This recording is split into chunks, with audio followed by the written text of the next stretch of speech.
नमस्कार माझ्या प्रिय मित्रमैत्रिणींनो, उन्हाळ्याला सुरुवात झाली आहे। गेल्या वर्षीप्रमाणे यंदा देखील गरमी मोठ्या प्रमाणात आपल्याला जाणवतीये। बाजारपेठेमध्ये लिंबांच्या किमती आहेत त्या मोठ्या प्रमाणात वाढलेल्या देखील पाहायला मिळत आहेत।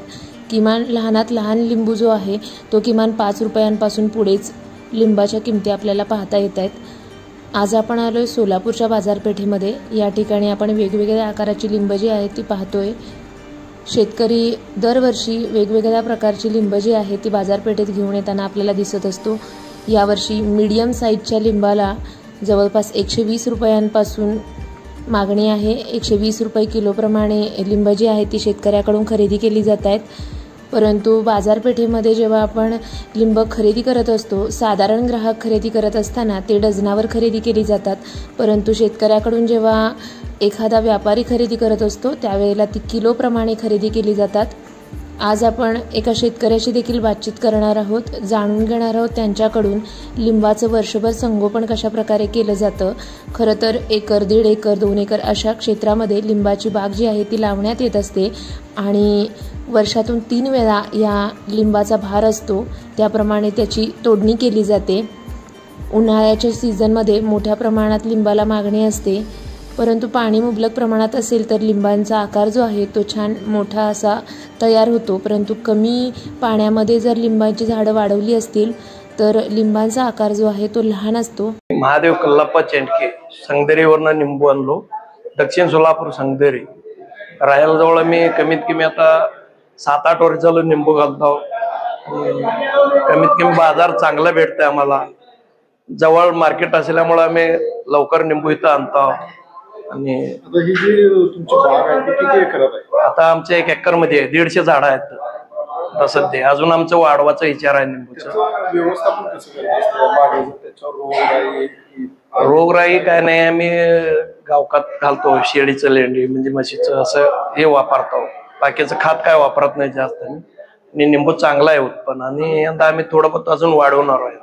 किती महिने तोड चालू असते? वर्षातनं सारखा ठेवलं ते 2-3 भार लागतंय। ते 2-3 भारात थोडं पैसे होऊन जात आहे चांगलं। आता उन्हाळ्याचं सीझन चालू आहे तर कसं? उन्हाळ्याला कसं आहे, पाणी जास्त लागतंय। आमच्या भागात पाणी कमी असल्यामुळं त्यामुळं निंबू बारीक येत आहे साईज, त्यामुळं आम्हाला बाजार चांगला भेटत नाही। निंबू जरा आता तर चांगला आहे बाजार, 1100, 1200, 1000 पर्यंत, 800 आता सध्या बाजार चांगला आहे। किती रुपयापर्यंत विकले जातात? म्हणजे साधारण आता 100 ते 120-30 असं रेट चाललाय आता सध्या किलो। हाय फायदा होतोय, चांगलं होतंय। अंदाज वर्षाला आम्हाला 1.5-2 लाख रुपये होतंय। शेतकऱ्यांना काय वाटतं? शेतकरी करावं, निंबू चांगला आहे। निंबू हे पीक खात नाही का नाही, व्यवस्थित म्हणजे चांगलं आहे निंबू। सगळ्या पिकात निंबू छान आहे, उत्पन्न छान बी निघतंय आणि शेतकरी हे करावं। आमचं बी ते शेतकऱ्याला चांगली हे करावं आमचं विनंती। दरवर्षीप्रमाणे यंदाही सोलापूरच्या बाजारपेठेमध्ये लिंबांची मागणी मोठ्या प्रमाणात असलेली पाहायला मिळते। या ठिकाणी विभागातले सर्व शेतकरी जे आहेत ते लिंबू विक्रीसाठी बाजारपेठेत घेऊन येताना आपल्याला पाहायला मिळत आहेत। या ठिकाणी होलसेल तसेच रिटेलमध्येही दोन्ही प्रकारची लिंबूंची विक्री जी आहे ती मोठ्या प्रमाणात होताना पाहायला मिळते। उन्हाळ्याच्या सीझनमध्ये लिंबांचा दर जो आहे तो छान पद्धतीने मिळतो आणि शेतकऱ्यांना हाच फायदा असतो। परंतु सोलापूरच्या बऱ्याचशा भागामध्ये शेतीसाठी मुबलक पाणी नसल्यामुळे लिंबांचा आकार जो आहे तो लहान असलेला आपल्याला दिसून येतो। ज्या ठिकाणी पाणी मुबलक असतं त्या ठिकाणी मोठ्या आकाराची लिंब जी आहेत ती आपल्याला पाहायला मिळतात, परंतु सोलापूरमध्ये बऱ्याच ठिकाणी पाण्याचा अभाव आहे, त्यामुळे लिंबाची बाग जपत असताना शेतकरी कमी पाण्यामध्ये त्याचं व्यवस्थापन करत असतात। त्यामुळे लिंबांची जी साईज आहे ती बऱ्याच प्रमाणात आपल्याला लहान असलेली दिसून येते। परंतु सध्या या लिंबांना 110 रुपयांपासून 140 रुपयांपर्यंत वेगवेगळ्या प्रकारचा दर जो आहे तो मिळतोय।